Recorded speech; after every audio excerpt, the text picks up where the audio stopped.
So the first question on the board panel is, can SCC compost single-use compostable plastics?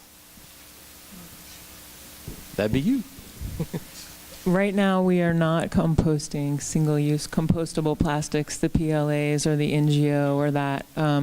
We do get very hot temperatures, and we do see some of those products degrade, but they're not recommended for the backyard scale, which is, we're a large backyard scale, basically. So, no, we do not. Please don't bring them to our compost sites at this time. Those are meant for industrial facilities.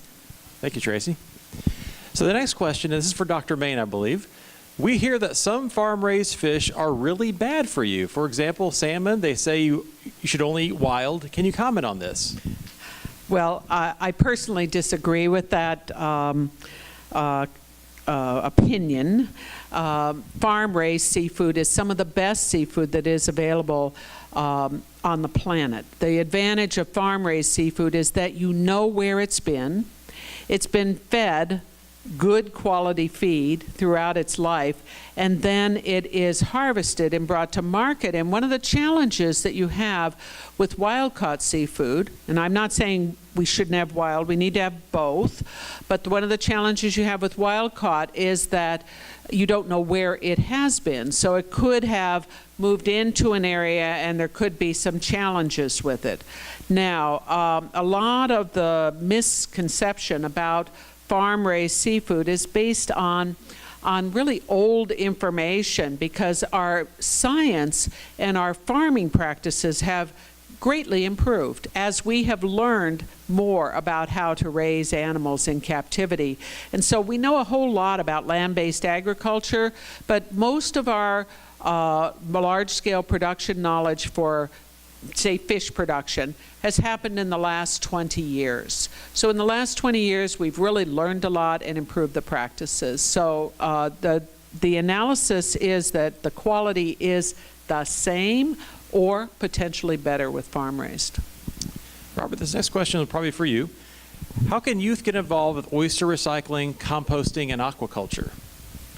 So again, I feel a little better now that I'm sitting. You go to the grocery store and you get a dozen oysters or you get some clams. Think about where that's going to go. In the old days, I lived up in the Carolinas and the Florida coast. We put them out in the creek right by our house. We used it for the roadbed. This program is going to be scaled up. What we anticipate is having stations throughout the county, different municipalities where you can come and deposit your shells. The restaurants, and we'll be distributing a press release on the next 10 restaurants that'll be coming out. It'll be a route. And then phase 2 will be the next 10 or 20 or 30 restaurants. But at this juncture, there probably isn't any place to deposit right this minute. Yes, ma'am. I know that Manatee County has a, I think, quarterly volunteer day where they build the oyster bag.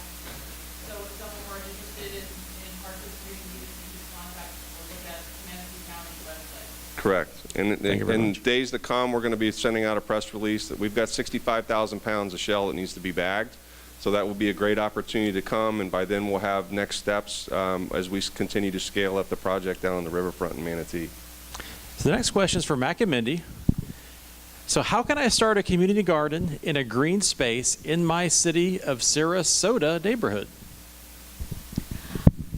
So in the city of Sarasota right now, there's orange. If you have interest in community or school garden, it's beneficial to touch base, because I might be able to point you to an existing garden that's already in your neighborhood that is ready to go and has a plot available. So there's Bayou Oaks and Orange Blossom that are both within the city of Sarasota. If you want to start a new one, definitely touch base with me.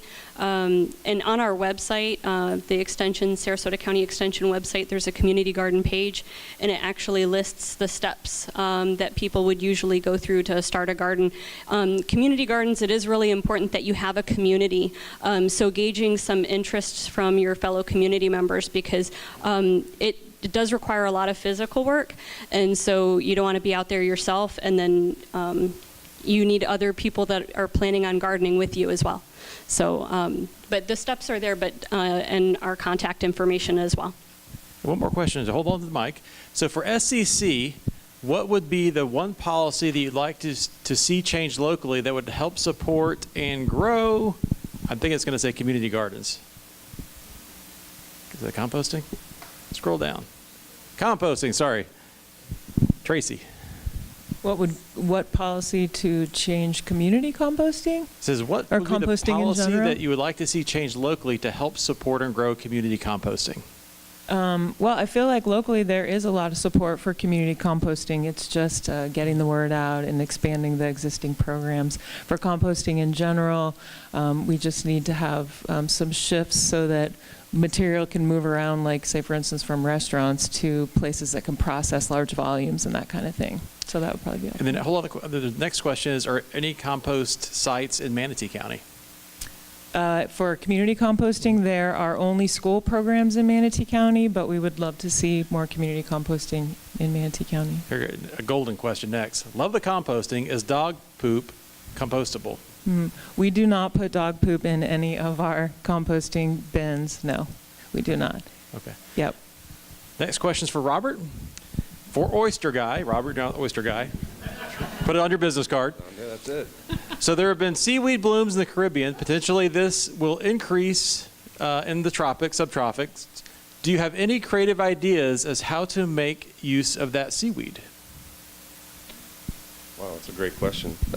We are looking at some seaweed dishes, so I think it would be a matter of testing them, see if they're edible. As Dr. Main said, purslane is a dish that is in that sort of family. Forgive me if I'm wrong, but it's a succulent. It's got the salt in it. It's got the moisture content, so we utilize that product in sautés and different dishes and sauces. But I could not speak to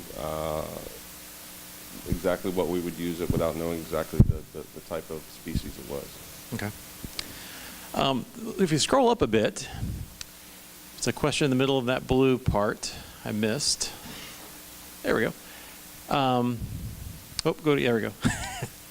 So, how do you prepare purslane? Is it bitter, tart, question mark? Do you cook it or eat it raw? Purslane. All of the above. So, and I am putting out a cookbook, so keep an eye out for that. I probably won't be out before Christmas because I can see it's December is going to be here, in 2 days. But you can dry it. You can eat it fresh on salads. It's not something that you would necessarily eat uncooked, just all by itself. It has a, I wouldn't say it has a really unique flavor to it. And so it can be pickled. It can be done in soups, juices, all kinds of things. So keep an eye out. We're going to have that cookbook, and so we'll get it up on the Moat website. Thank you so much to the panel. Let's give them a round of applause. Excellent job. I really feel like this panel especially, like a lot of the panelists, have really given me especially, hope. I don't know if y'all feel the same way. We see a lot of the news reports. I'm reading the Drawdown book right now. I'm like, ugh. But I really feel like very hopeful after the presentation today. So let's give a big round of applause for all of our speakers today. Thank you, everybody who came up here. It's not easy coming up here doing this gig.